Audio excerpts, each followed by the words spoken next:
Good morning, YouTube. Okay, we're all sitting around waiting on snowpocalypse, and that's funny. This is kind of nervous laughter. So I'm going to cook my way through it, and I'm going to do it by making the fastest, easiest, most simple pot roast that you've ever seen. This one is perfect, and it works out absolutely delicious every time. I'm going to show you how to do it. All right, let's cook, y'all. We got a family to feed. All right, so this is how you make sure you've got the most delicious pot roast every time. All right, great big pot roast, right? This one's about 4.5, 5 pounds. All right, big bowl. Now, we're gonna do this on the stovetop. It works on the stovetop, in the oven, in a slow cooker. Doesn't matter how you do it. The important thing is that you remember we're doing a braise. That's when you cook something in a small amount of liquid for a long time, right? Hang on a minute, I gotta turn off the fountain that my dog drinks out of. Somebody told me last week to clean it, get the filters clean, and I did, and it's still making noise, so I think it's time to just get a new one. Okay, anyway, braise is a nice, low, slow cooking method with a small amount of liquid in a covered container. That's the fundamental difference between braising and roasting. And yes, I know that seems to be a lot of salt, but remember, we're only salting the surface. And that was probably a teaspoon on that side for 4.5 to 5 pounds of roast. So that's not that much. Lots of freshly cracked black pepper. And I'm actually going to wait on the next section until I go into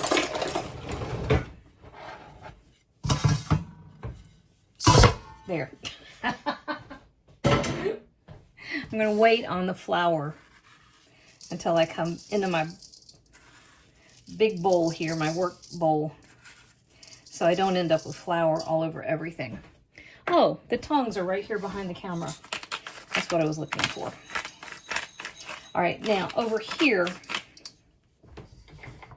I'm turning my pot to medium.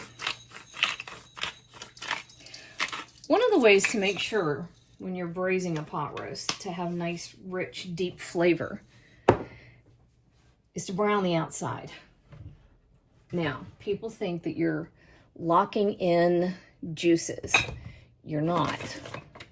What you are doing is caramelizing and developing lots of complex flavors, which is a good thing. We want that.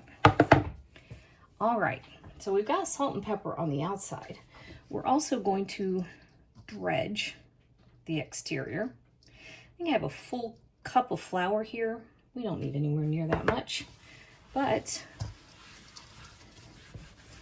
I like having a little safety. Wampler is entertaining himself. Wampler's my dog. It's my miniature long-haired dachshund.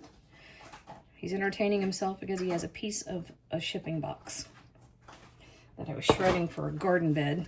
He's very happily helping me shred it. So that's what that noise is. All right. Boom. Lots of flour on the outside. I'm gonna wash my hands. All right, clean hands. And we have our pot over here heating over medium heat. Here's our giant roast. All right, so our roast is actually a little big for this pot. Wampler's very happy with his cardboard. So I'm gonna cut it into 2 pieces. Doesn't matter, because the way we're gonna cook it, our roast is gonna fall apart anyway. Which, you know, that's the goal. So I'm going to brown our roast in 2 pieces. If I wanted to, I would take the time to go to the basement and find my bigger pot. Obviously, I don't want to. So I just added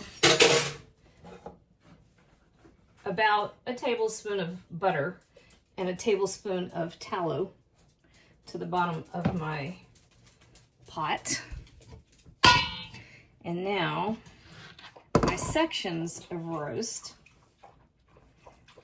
just that side, I dipped back in my flour. Wampler, how you doing, buddy? And then this is simply going into the hot fat, and I'm going to be patient and let it brown on both sides. So probably a good 10 minutes. It's not quite hot enough, but I'm going to give it a good 10 minutes on probably on each side. So this is where you're patient. Now, technically, you could skip it. And honestly, if you literally have no time, you can dump a chuck roast. Don't tell anybody I said this, but you can dump a chuck roast in a crock pot with an envelope of Lipton's onion soup mix and a can of cream of mushroom soup. Let it go, and it will be delicious. I promise. People won't know what you did, and it'll be great. I've done it plenty of times. Shh, it's a secret. However, this is also fabulous. And this is the homemade version. All right, so brown on all sides. I'll meet you back here when that's done. We're back, and we are nice and brown. Look how beautiful. That is what we're after. Woo, that is hot as blue blazes. Ta-da! Okay, we're setting them over here. Now, if you need to add a little bit more fat to your pan, go ahead. I think that's just barely enough. But I've got 2 sliced onions I'm throwing in there. About 5 or 6. I don't remember. It doesn't really matter. However much you want. That's cloves of garlic.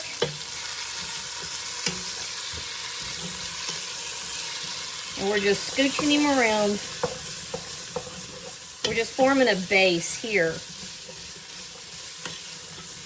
Now, this is a step called deglazing. This is kind of a non-stick pan, so it doesn't really truly deglaze. But if you've got a steel container or copper, it'll deglaze. So you'll have bits that are stuck to the bottom of your skillet or pan or what have you. And you want to get them all up off the bottom. So this is where you'll be scraping them up. And at this point, you're going to add a couple of tablespoons of tomato paste. And I'm throwing in some rosemary because I love it. Thought I had some fresh thyme. I also love that.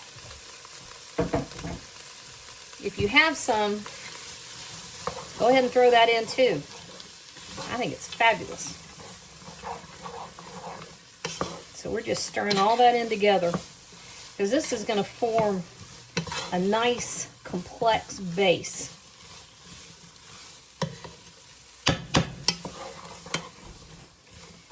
And I'm going to act like I didn't forget to grab the Worcestershire out of my cupboard. Hang on. Kind of glad I did. I'd forgotten I had this. All right, we were in Asheville a couple weeks back. I just like to find local stuff when I can. This isn't quite local to me. Where'd they make this? They make this up in Kentucky? Yep, Louisville. This is Worcestershire they made up in Kentucky, up in Louisville. Bourbon aged. Bourbon barrel aged. Fine by me. Oh, we're not going to do those little dippy drops. Hang on. It needs a little more than that. So typically I don't show brands on camera, but I feel like local something else. I love using Appalachian when I can find it. Louisville's not quite Appalachian, but they're close enough for me. We'll give them a pass because they're our neighbors. Ooh, that's nice. Actually, daggone.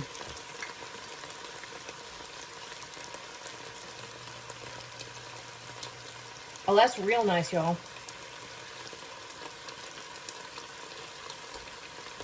Sorry, I got excited.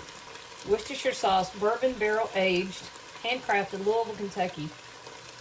Bourbon Barrel Foods. That is made, if you look at the ingredients, it's made with sorghum and apple cider vinegar. I just took a shot of it. Boone, that's great. What is it? It's Worcestershire sauce we got in Nashville a few weeks back when we went to that little bakery.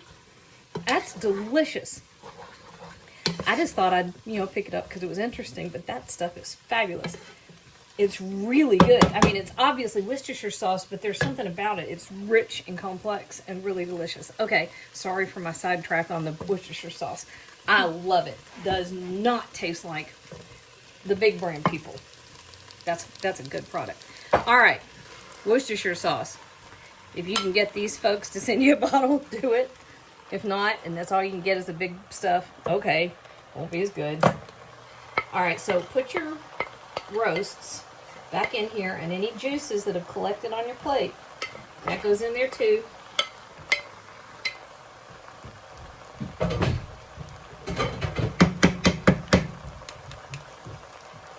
You don't have to smack it. I don't know why I did that. And then, 1.5 cups, 2 cups of beef broth. You are not required to cover it. I mean, cover the roast with liquid. That's not what we're doing here. We're just adding enough liquid to provide a braising environment. So we're going to bring it up to a simmer. Everything off my work surface. Sorry, I get a little compulsive about wiping down as I go. And then we are going to find his hat. Here we go. All right. One thing you may not notice, or may have noticed, there's no carrots, there's no potatoes, there's no turnips, there's no celery, there's none of that in here yet. And it's because we are going to cook this fine fella for about 2.5, 3 hours. That lets all the collagen and the connective tissue in this roast slowly break down and release into the liquid. That's going to create our gravy, and it's going to prevent our vegetables from absolutely turning to mush and falling apart. This is where we're patient. We're going to bring it up to a simmer. We're going to turn it down. We're going to keep it at a bare simmer for 2.5 to 3 hours. Then we're going to throw our veggies in and give it another hour after that. Okay? This is where patience is our friend, y'all. Now, if you want to, you can turn a slow oven, 250 degrees. Once this comes up to a simmer, throw this in the oven, walk away, leave it alone. It's up to you. Or you can transfer it to your crock pot, leave it on low all day or on high for 4 hours. All of it is up to you. It's your food. Do what makes it work for your house. I am stuck at home because we got a snowstorm coming. So I'm leaving it on the stovetop, right? I'll meet you back here in about 3 hours. Our pot roast, 2.5 hours in. Smells pretty spectacular. And it is beginning to get the texture that we want, but it's not there yet. So it needs another hour. So what we're looking for the texture, we need it to shred. We want that pull apart. See? And it's not doing it yet. You can see it's trying to, but we're not there yet. So we are giving it more time. So this was about 5 big carrots. And I also have about 4 pounds of red potatoes that I'm going to cut into pieces. And I'm adding that to our pot. So give me a minute to get that cut up.